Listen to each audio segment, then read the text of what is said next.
Aba, matagal-tagal na panahon na naging topic ng mga jokes ang existence ng Los Angeles Clippers. Eto nga, sulat na naman ni Ryan Garcia Plok. Prior kasi sa 2011-2012 season, nagkaroon lamang sila ng 6 na winning seasons. 6 in 42 years of existence. Napakatagal na panahon, para bang forever the forgotten little brother ng Lakers ang bansag sa kanila. Kung paghahambingin mo nga naman kasi sila, yung Lakers dynastic, tapos itong Clippers madalas nasa basement ng standings.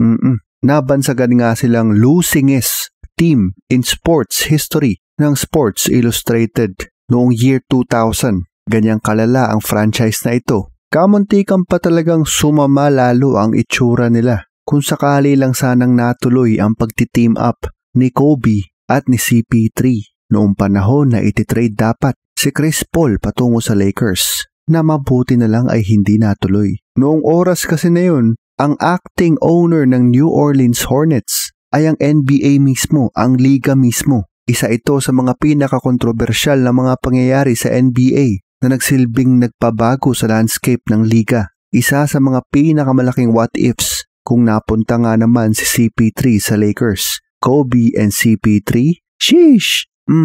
Kalaunan, dahil hindi sang-ayon ng NBA na acting owner ng Hornets sa trade, si CP3 ay napunta sa Clippers. Nakatambalan niya dito yung young bigs na sina Blake Griffin at DeAndre Jordan. Overnight, naging very bright ang future ng Clippers. Sa panahon kasi na yan, si CP3 ang undisputed best point guard sa NBA.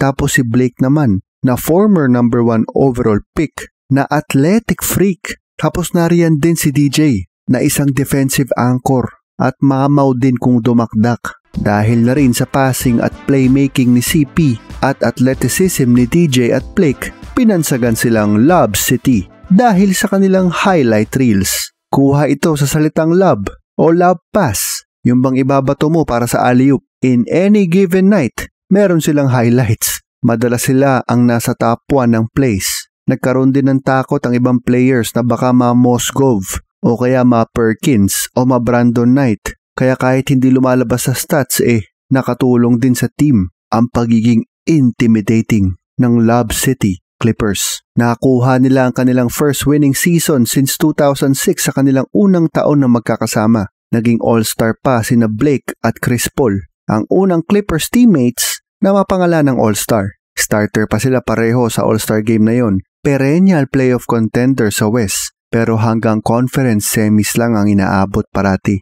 Straight out to second round, year in and year out. Magandang regular season, pero palaging kakapusin pagdating sa playoffs. Injuries din ang naging kalaban nila. Gayunpaman, 6 consecutive playoff berths ang nakuha ng core team na ito. Ilan sa mga notable role players na napabilang sa Lob City ay sina Matt Barnes, si JJ Redick na coach na ngayon, at yung mangilang ulit na naging 6th man of the year na si Jamal Crawford. Ang ganda ng lineup na yun. Ang Lob City era ng Clippers ang nagsilbing panimula sa bagong kabanata sa history ng koponan. Di man sila nag-uwi ng kampyonato, naging importanteng yugto pa din ito sa pagpapamature ng kanilang franchise, na ngayon ay hindi mo na basta-basta pwedeng gawing salimpusa lamang. Although as of recording, struggling sa paninimula ng season. Pero yan ang makulay na history na siyang sinasakyan ngayon ni Kawhi, Harden at Steve Ballmer. Aisha Plok, Luis Ascona po sa sulat ni Ryan Garcia. Hanggang sa susunod na episode ng Chambalero. Dumalaw ka na rin, Plok, sa chambalero.com.